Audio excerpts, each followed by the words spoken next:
All right, y'all. So there has been another win in court for celebrities versus bloggers in defamation conversations. So Meg Thee Stallion won in court. We talked a little bit about this case. She was suing a blogger by the name of Milograms, I'm sorry, for defamation. And she was basically, Meg Thee Stallion was alleging that this blogger was only, posting and talking negatively about her, and it posted fake, deep fake porn and just different things because of the Tory Lanez situation.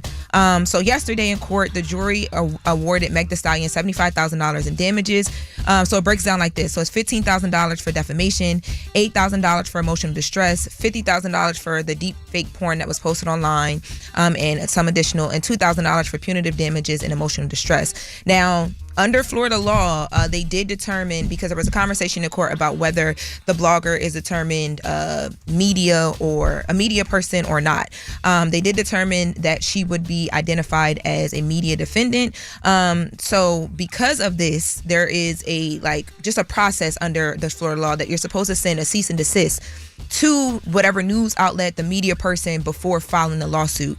And because Megan did not do that, the blogger's attorneys are basically saying that she might not be on the hook for the defamation damages. You know what's so crazy about cease and desist? When you send cease and desist, that's just simply a warning. Yeah. Right? That you're about to sue. Right. And it lays, if you actually read the cease and desist, it tells you exactly what you're doing wrong. So if you continue to do it or don't take down what you said, you get sued. So I don't even be feeling sorry for people in these situations. They don't be hiring no lawyer when they get them cease and desist. So they don't even know what the hell they read. Remember, that's what we were talking about, Joel Santana. You can read a contract. Okay, but not understand what the hell is in it. And I think you have to send a cease and desist before you actually sue. I think that's part of the protocol. So you give them a chance, an opportunity to tell them what they're doing wrong before you go in with the lawsuit. That's right. So, but that's what I'm saying. So yesterday, well, first of all, I do want to say that also too, the blogger Milograms is potentially going to be held responsible for Meg Thee Stallion's lawyer fees also, but that's still to be determined. But I thought they said that was a given. From what I read yesterday from what's that young lady's name? Megan Knuth. Yeah, so under Florida law, Cuniff. Under Florida law, Milagro is also liable for Megan's legal fees, so she could have to pay more, but the judge is able to determine how much of those fees that she will have to spend, or have to pay. But the reason why I brought up that whole media defamation thing was because yesterday Meg Thee Stallion was going back and forth, not even back and forth. She posted in response to Megan Cuniff because there was that statement posted by the blogger's attorney saying basically she won, but she didn't really win because we won't be on the hook for this defamation. But the judge still hasn't ruled on that. So Meg's team had to issue a statement clearing it up and making it clear that still hasn't been ruled upon. And the reason why they did that was because of the conversation we just had about the cease and desist, because Megan didn't send it. But if she's on the hook for those legal fees, Megan was talking about her legal fees were going to be upward of $1 million. So yeah, from I saw that she had to pay for legal fees, and the judge hadn't decided even how much. The judge said that she would have to pay more in damages, not just legal fees. Yeah, so the damages conversation is what I'm talking about with the defamation. So if the judge says, yes, she's liable for defamation, she'll get that full $75,000 that we talked about, and maybe more. Yeah. But if the judge says no, then it'll be the $59K. But the legal fees is where the rest of that money is going to come from, because Meg is talking about upward of $1 million. So all you got to do is shut up. That's all you got to do is shut up. Yeah, that's the thing.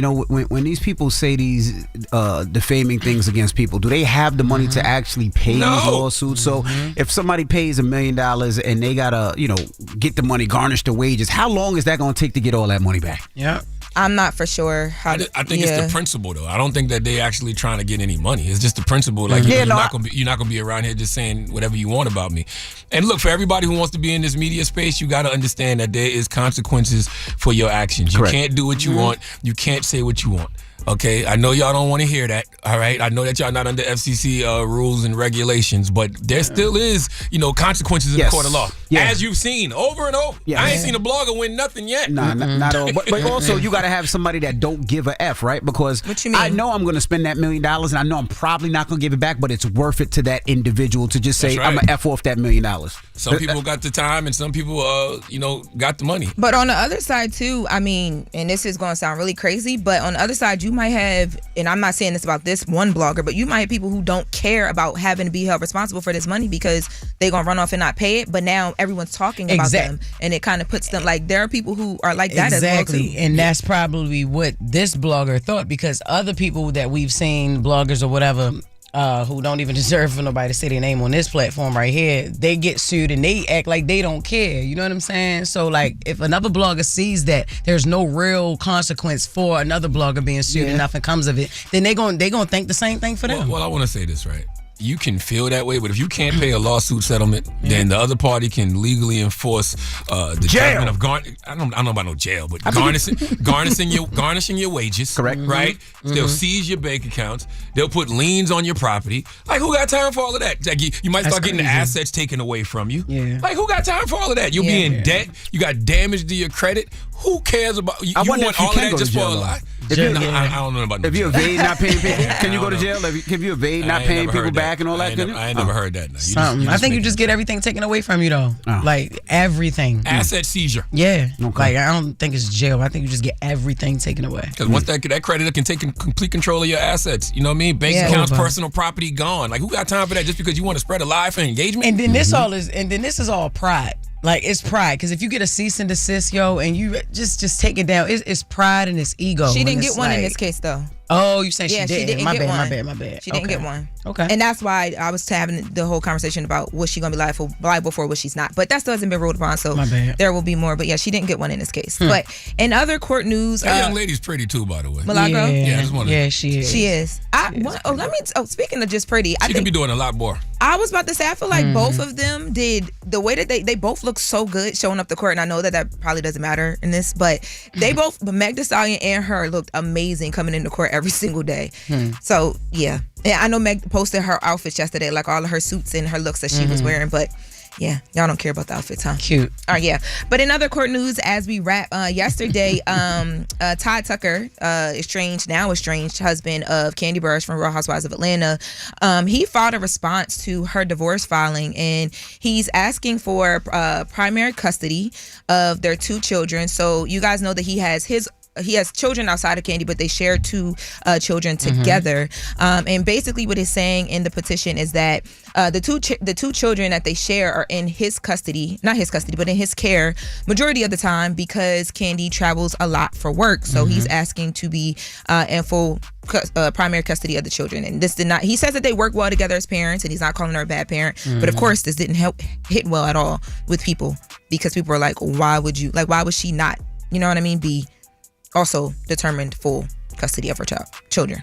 Yeah, I mean, I get what he's saying, though. You know, if she and what if that's an agreement that they both make, because Kandi is so busy.